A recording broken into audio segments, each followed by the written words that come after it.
let's fast forward because the Raiders at that point down 7. Right. They drive down the field. Right. It's 30-23. They score the touchdown. Yep. There's the 4 long, minute and 30 seconds left when they score. Right. The long, Chiefs, there was 7 pass minutes. To Devontae Adams. Right. Exactly. So, this dovetails with something that Miles Simmons and I were talking about yesterday because I think the Bengals would have been better off if they had missed the extra point late when the Evan McPherson ball goes over the top of the goalpost, and it just looked no good, but it was good technically because I still don't understand why it was good. Yeah. If it looks like it's no good, it should be no good. Right. But you're a different mindset late in the game if you're down a point versus if it's tied.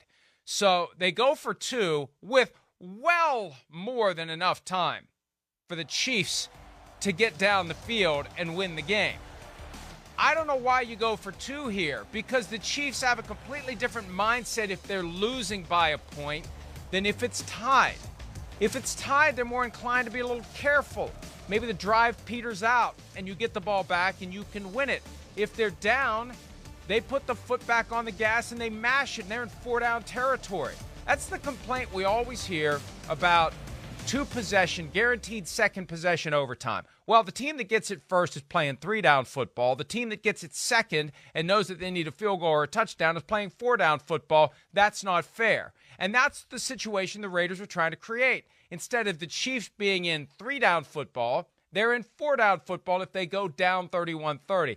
I don't like that with that much time left. That, to me, is a win or lose, avoid overtime, or take the victory moment. You do it with 4 seconds left, not 4 minutes left, in my opinion. I hear you there. I think that would be the one thing I would question. I mean, to me, I don't have as much of a problem with this decision as I do the Chiefs' decision. I don't. But at the same time, the point you're making, I think, is the thing that you at least second guess. Yeah, there's a lot of time left there in the football game. You're right. It doesn't matter here right now at this moment. But I also think you can understand their logic in the fact of, okay, we are on the road. Our defense has played good tonight, right? And we've been running the ball well. And even if we do get a stop here, right, we might be able to run out the clock and end the football game that way too. So that's where I don't think it's as crazy. And of course, their defense, and as we talk about this game, played really well and did some good things in this football game too to give them the confidence to go, Not you know late. what? Not in the second half. Well, half. They still had drives where they stopped Kansas City and made it tough. I mean, nothing was easy for Kansas City throughout the football night. I mean, they had to work for every drive they made. There wasn't big plays, oh, wait, look at this. So, again, I don't mind the decision as much. You're right. It's a little early in the fourth quarter. I understand that. But I can understand that logic, and I have less of a problem with that than being the better team with 7.5 minutes to go and trying to go up by 9. That, to me, does not make sense at all. We know you're going to get 2 more possessions, all right? And they've been moving the ball on your defense the whole night, so it makes no sense to me there. And you were in danger of losing the game because of it. And that's not worth it. When you're the better team, you just continue to play, and they're usually the better team as the game plays on. The cream rises to the top there, and they win the football game. And you gave them a chance there and an opportunity to, steal it. And if one bounce of the ball happens the wrong way, you win the football game. That last view we saw was from the side of the field where the official came in adamantly doing this. I don't know how he saw it. The other one had the view of it, and it was a great job in real time, naked eye, full speed, to see that Josh Jacobs' knee was down before the ball got across. Now, you always have the backstop of replay, but in a play like that, you may never get clear and obvious visual evidence. But we did get clear and obvious confirmation.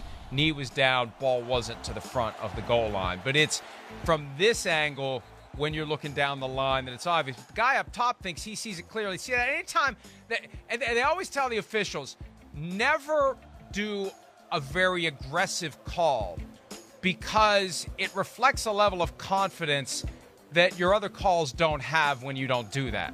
Always do your calls the same way. When you do that, I see it this time, never do that, officials. Always do your calls the same way. And I don't know why he was so confident, because I don't know what he saw from that other angle. You couldn't clearly see the knee was down, before the ball crossed the plane. It was the other side where you could see it. But look.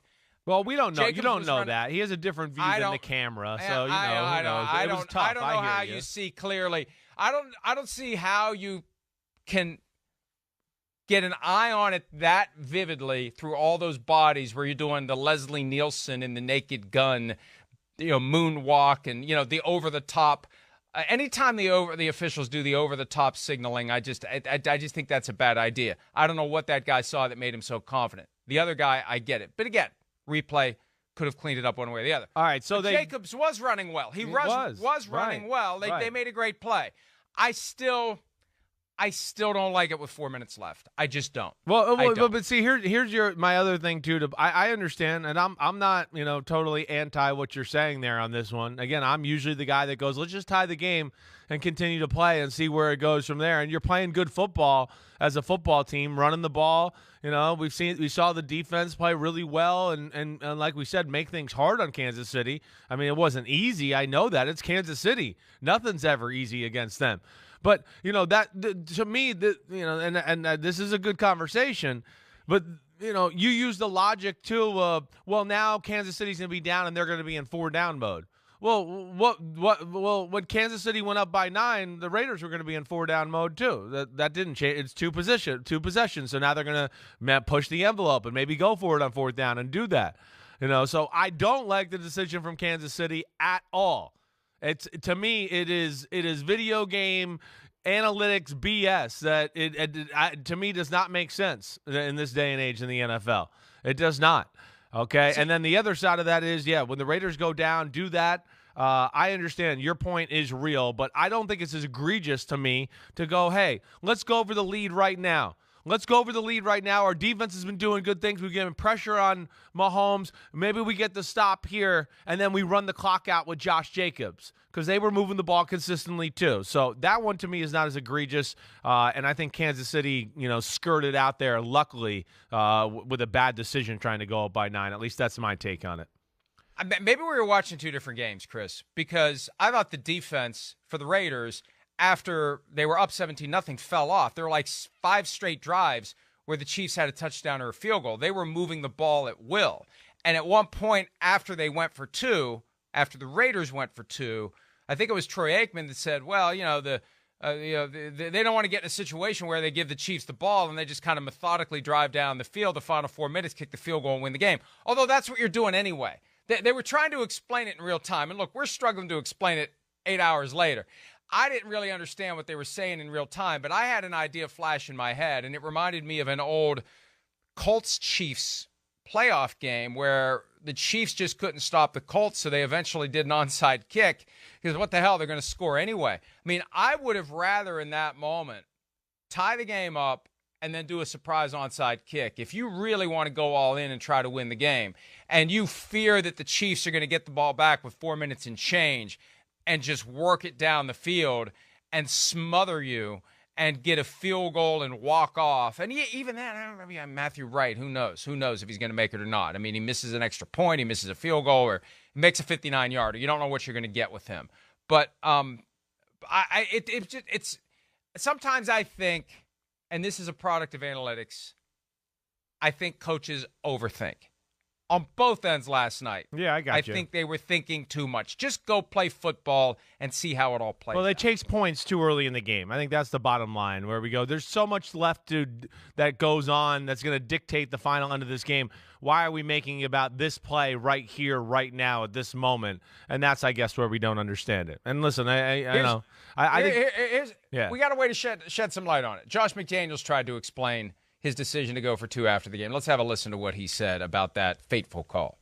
Felt like in that situation, we hadn't really. They had kind of had a lot of momentum offensively, obviously in the second half, and we had a play that we felt really good about. We thought we would get a look that gave us a shot at it for sure.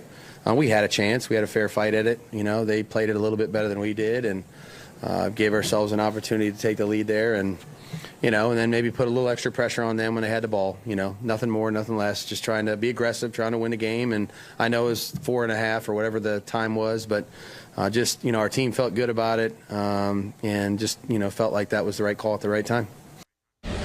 I know you love it when coaches say try to be aggressive for the sake of being aggressive. Right. That isn't a reason to be aggressive. Although he said something there that we always try to emphasize. We liked the play. That's the key. That's one of the big factors in the decision. Do you have a play that you like? Now, they shouldn't have, but they almost really loved it because they almost got it. But that's the key. Do you have a play that you really like in that spot? And you can't fault him for making that judgment that he liked the play. No, and they've been dominating them up the middle, running the football, right? I mean, so they've been having their way running the ball with Josh Jacobs. You said it. You started the show. He was running with an intensity and anger that you'd never really seen out of the guy before. So I get that. But I also think, like, he's sitting there, to your point, Mike, he's kind of second-guessing himself right there, too. Like, wait, we hadn't really stopped them. They had great offensive momentum. And, here we are, okay, we're going for the win, even though, okay, there's 4.5 minutes left and we haven't stopped them. And like you said, it's going to put them in 4-down territory type of play that way. But at the same time, too, Mike, I know why I keep saying I understand Kansas City marched down and scored a touchdown. Nothing was easy, though. It was long drives. It was a lot of unbelievable plays. It was a lot of, oh, wow, he got out of pressure and made a great throw there. So that's where, gosh. That's Mahomes. That's Mahomes every week, I understand that. Well, yeah, it is every week until it's not, until we sit here on a Monday or Tuesday and go, wait, what happened to Kansas City in the second half of this game, or 3 or 4 drives? So, but I understand your point, but I don't understand really Andy's decision, and Josh's is questionable as well, too, with 4 minutes and 30 seconds left in the football game. Hi, I'm Mike Tirico, and thanks for watching. Make sure to hit subscribe for the latest news and highlights from NBC Sports.